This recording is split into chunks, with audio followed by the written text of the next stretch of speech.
Hello everyone, with Age of Ultron slowly coming upon us, I think I'm gonna take a little reflection time and actually talk about something that lots of people really want to see.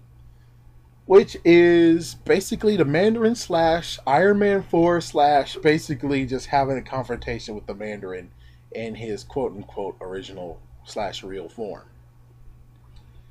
Alright, let me just explain exactly how the Mandarin doesn't actually exist, and then you guys actually had to make them do one thing to make it actually he does exist.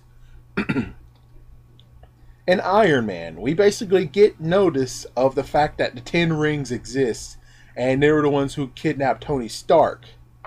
Yeah, we got that. And technically we thought it's a small terrorist group. Of course, lots of people would be like, oh my gosh, the Mandarin's real because there's 10 rings and the dude is wearing one of the rings. And it's like, yeah, just calm down and just follow me. So, basically because of that, we had all the things that happened, and you also had Iron Man basically destroying their plan and wrecking them. But here's the thing that really brings the first nail to the coffin saying, yeah, there's no Mandarin. It's number one, Obadiah Stane killed this cell of 10 rings. I don't really understand the 10 rings. I tried looking at the original Iron Man anime series because I was going to be like, oh, you should read the comic. But I'm like, ah.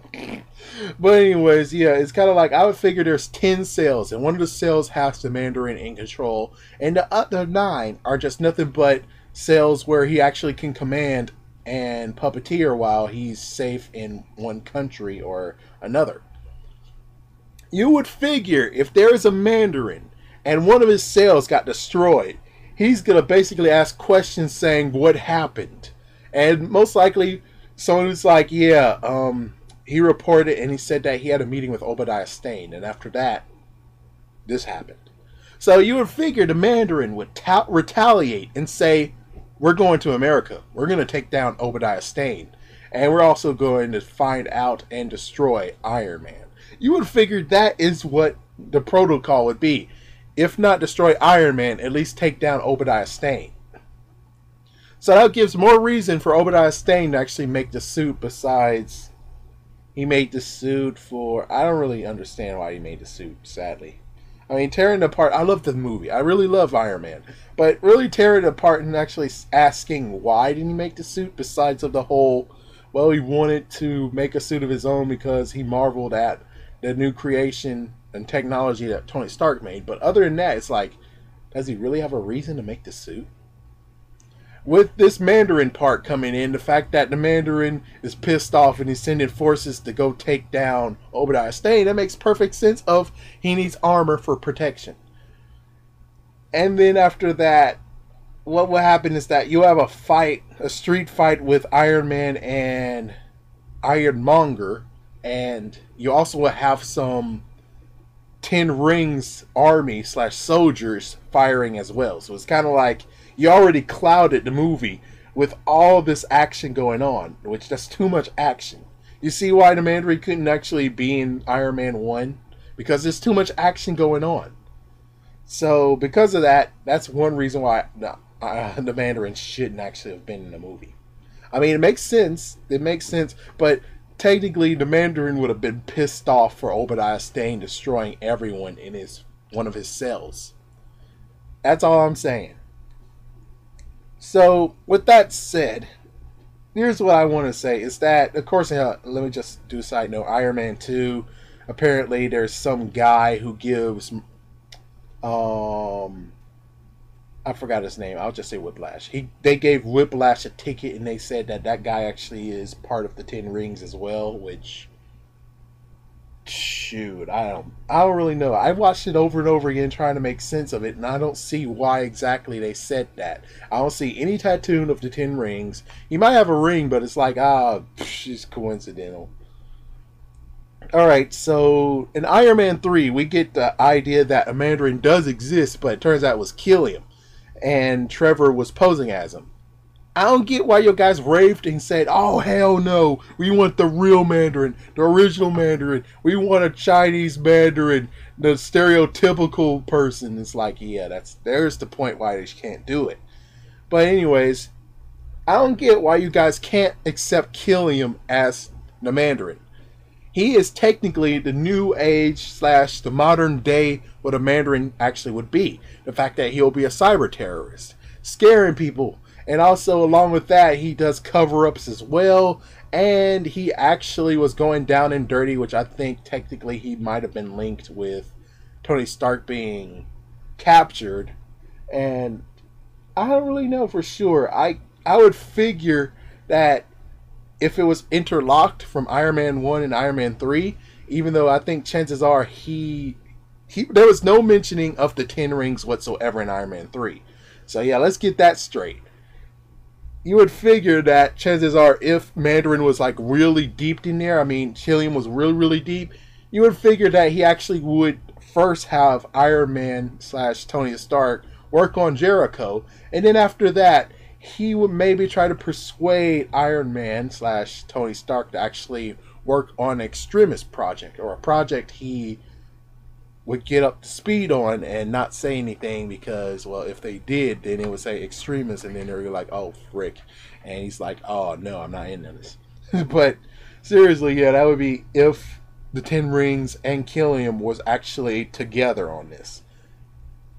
But anyways, yeah, so why can't you accept Killian as the Mandarin? He was good as the Mandarin. I don't believe if the Mandarin got his arm cut off, yeah, because the Mandarin, he has the rings, he's able to go kapew kapew, but seriously, if he got his arm cut off, can he regrow it? I don't think so. Did Killian regrow his arm? You bet his freaking buddy sure did, and that was like, oh my gosh, he can regrow his arm, he can regrow body parts. It's like, oh my gosh.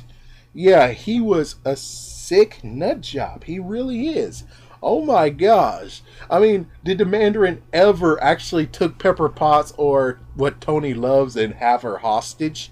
I don't think so. So I would think this Mandarin is truly supreme than the Mandarin you guys want to have. And of course, you have Trevor, which Trevor apparently is, well, I'll talk about that later. But anyways, Trevor technically and Killian had the Ra's al Ghul thing going on, which that's another thing that is like a big thumbs up, is because even if they kill Trevor here, that it will be a misperception, like what Ra's al Ghul said. The fact that you will think that Trevor actually is the Mandarin, and if they actually do snipe him, all he has to do is find a new guy, and then there you go. Brand new Mandarin, and he's still on top. Yeah, my goodness.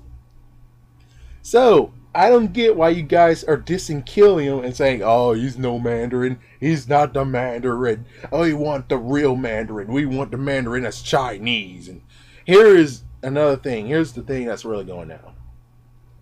Before I talk about the thing that you guys made him do. To have the freaking Mandarin you want will cause messed up results. I mean, of course, yes, we have some messed up relations with China. Heck, China hacked us and learn some of our secrets that would take millions and millions of dollars to actually learn for themselves. And we don't get any rebate on that. We don't get anything cut from our debt that we owe to them. Yeah, I mean, we wish they would actually cut some off. It's like, oh, well, this is a good secret. 1 million's flicked off. Another million flicked off for that idea. It's like, yeah, it would be cool that for information, they'll flick off $1 million each for every information that's very valuable to them that they hacked from us. But they didn't do that crap. But anyways, yeah, so it's like that, and then it's like, yeah, if they come in to collect, yeah, I wouldn't want to have the whole Mandarin thing to be the real reason why China is pissed off and saying, give us our money. Another thing to talk about is Transformers Age of Extinction. They had many scenes that dealt with China getting destroyed and stuff. And you know what happened in those scenes? They got cut. In a Chinese version of the movie, there's many scenes that got cut and they were able to see in theaters. So, if you do a stereotypical Chinese Mandarin, or Manganese Mandarin, whatever you want to call it, it's going to get cut in China. China is going to be outraged. There's going to be people in China who is outraged by that, what you just did. And I, for one, don't want to have China retaliate on us. I would rather allow Killium to be the Mandarin and just have it at that. Just be done with it. But you guys pushed. You freaking damn pushed. And that's why Hail to the King had to be made. Where it turns out there is a Mandarin and he's not pleased with Trevor. And now he's going to meet the Mandarin. So we don't know what happens at this point. Maybe there's a comic book out that actually tells us what goes on. But yeah. And the last thing to talk about is what the Mandarin can do. If they do a Mandarin and it will actually be after Infinity Wars, it wouldn't be interesting because technically Mandarin is just the lower version of Thanos. Thanos collects 5 gems, get the Infinity Gauntlet, creates it, and now he has full power. Mandarin, he has 10 rings he has to collect. Now after he has the 10 rings, then he'll be super powerful, and technically it sounds like the same exact thing. It sounds like the same freaking damn thing all over again. Instead of Infinity Stones, there's 10 rings you have to look for. And it's like, jeez, yeah. I mean, I get it if they'll actually space that out and make that like maybe Avengers 6. Yeah. So it'll be interesting if they do try to do that. But on the other hand, it's kind of like, I'd rather say Killium is the freaking damn Mandarin and be done with it. Alright? Because we're treading on dangerous territories with this. It's like as bad as let's see what's a good one. What's really, really horrible? Oh, it's as bad as freaking Looney Tunes way back in the day when World War II was happening. The fact that you have the Chinese, my guess, you have Japanese soldiers drawn with big teeth and squinted eyes. That's like showing that to Japan. You think that's a good idea? I don't think so. I don't think so. That is a messed up risk of doing that. Yeah, it's like as bad as what China has as us as stereotypical, or Japan has, or any other person. I bet even France have something of us being stereotypical. Heck, they most likely even have like a character that they do that makes fun of all Americans. So it's kind of like, yeah. So how about we just say, screw it. Killium's the Mandarin. Forget what happened in All Hail the King, except for the Luke Cage part, I guess. That's only one thing that we shouldn't forget. And then we'll be done with it. Killium is the freaking damn Mandarin. Trevor was technically the pawn / the person who was posing as the Mandarin, but isn't the Mandarin. Kind of like what Ra's al Ghul did in Batman Begins. But, yeah. So anyways, thank you for watching. I know there are a lot of people who are going to be angry and pissed off, but this is the truth. I mean, if you really want to have the true Mandarin on screen, you're going to cause some backlash in some shape or form from China. And I'd rather not get China pissed off. I'd rather not. Transformers kind of did piss off China just a bit. But having an actual stereotypical character, it's kind of like what happened with the black culture. I mean, you had, yeah, Jim Crow laws. Yeah, you had that crap. Even though that's a different thing in total, but still, it's the same exact thing. Is that will cause a messed up little thing saying, oh my gosh. Yeah. So it's kind of like that. Well, anyways, thank you for watching, and go ahead and comment down below, especially those who are like, rabble, rabble, rabble. I want the freaking Mandarin. Rabble, rabble, rabble. I don't care if China gets pissed off. Rabble, rabble. You better be. You better be freaking worried about if we piss them off. You better be.